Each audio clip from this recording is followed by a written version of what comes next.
Bismillah, Assalamualaikum warahmatullahi wabarakatuh. Teman-teman, semoga dalam keadaan sehat selalu. Teman-teman laundry, pada kesempatan kali ini kita akan menginfokan ya. Alhamdulillah, dengan berjalannya waktu, walaupun di saat pandemi seperti ini kita masih mendapatkan orderan ya, walaupun tidak banyak, namun kita syukuri saja ya teman-teman, karena dengan bersyukur insya Allah nikmat kita akan ditambah ya oleh Allah Subhanahu wa Ta'ala.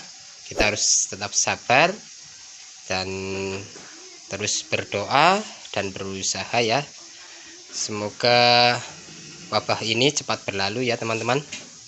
Nanti orderan kita juga akan nambah lagi ya, insya Allah ya. Kita harus optimis usaha laundry ini bisa tetap maju dan berkembang ya teman-teman.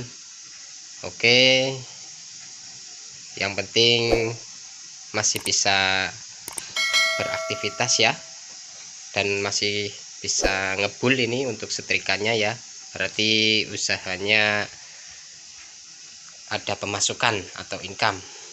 Oke, itu saja ya teman-teman laundry, info yang bisa saya sampaikan. Semoga tetap semangat ya teman-teman laundry untuk tetap berusaha, berdoa, dan